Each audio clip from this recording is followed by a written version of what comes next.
नमस्कार, आप देख रहे हैं सी न्यूज़ भारत और मैं हूं आपके साथ आदर्श कनौजिया।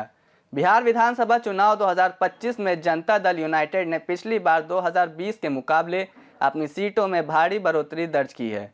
2020 में जनता दल यूनाइटेड को 43 सीटें मिली थीं, जबकि 2025 में यह संख्या 85 तक पहुंच गई, यानी 42 सीटों का इजाफा। राजनीतिक विश्लेषकों का कहना है कि यह बढ़ोतरी जेडीयू की मजबूत गठबंधन रणनीति, नीतीश कुमार की लोकप्रियता और विपक्ष की कमजोर स्थिति का नतीजा है।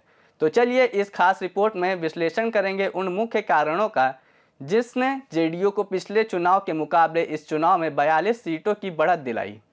एनडीए गठबंधन का प्रभावी सीट बंटवारा रणनीति, नीतीश कुमार का नेतृत्व और सुव्यवस्था छवि, विपक्ष का कमजोर प्रदर्शन और वोट बंटवारा, सामाजिक संगठनों में मजबूती। 2020 चुनाव में एलजेपी के अलग अलग होने के बाद जेडीयू को नुकसान, 2025 में तालमेल बेहतर। यही वो 5 नीति हैं जिसने जेडीयू को 43 सीटों से 85 सीटों तक पहुंचाया। अब इन 5 कारणों पर विस्तार से चर्चा करेंगे। बिहार की राजनीति में सीट बंटवारों का महत्व होता है। बिहार में चुनाव पहले पास वोटरों के सामाजिक और जातिगत समीकरणों पर निर्भर करते हैं।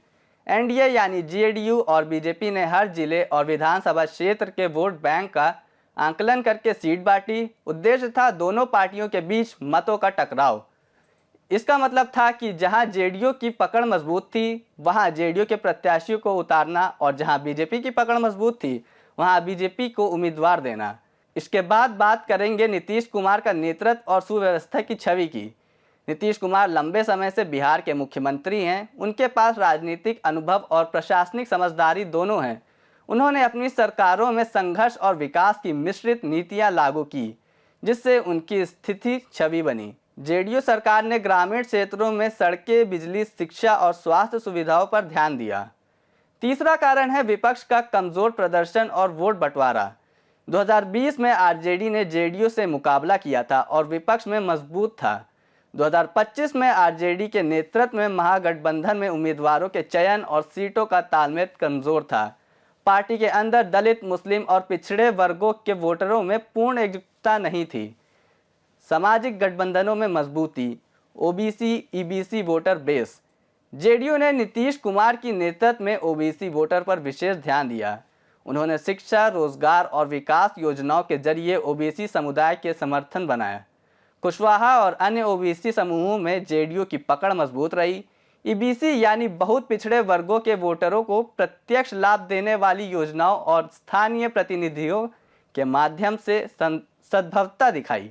पांचवा और अंतिम कारण है 2020 चुनाव में एलजेपी अलग होने के बाद जेडीयू को नुकसान, लेकिन 2025 में दिखा बेहतर तालमेल। लोक जनशक्ति पार्टी, जो पूर्व में एनडीए का हिस्सा रही थी, 2020 में जेडीयू के खिलाफ अलग चुनाव लड़ने का निर्णय लिया। चिराग पासवान के नेतृत्व में एलजेपी ने कई सीटों पर जेडीयू और बीजेपी दोनों उम्मीदवारों के खिलाफ उम्मीदवार उतारे। वहीं 2025 में एलजेपी ने एनडीए के साथ बेहतर तालमेल बनाया। जेडीयू और बीजेपी ने सीट शेयरिंग एग्रीमेंट और ओबीसी ईबीसी उम्मीदवारों के चयन में एलजेपी का सहयोग लिया। 2020 की मुश्किलों से निकलकर 2025 की मजबूत वापसी तक जेडीयू ने साबित कर दिया है कि बिहार की राजनीति में सामाजिक गठबंधनों की पकड़, गठबंधन की समझदारी और सुशासन की छवि आज भी सबसे प्रभावी हथियार है। सीटों में जबरदस्त उछाल के साथ जेडीयू ने न सिर्फ अपनी स्थिति मजबूत की है, बल्कि एनडीए को भी नई ऊर्जा दी है।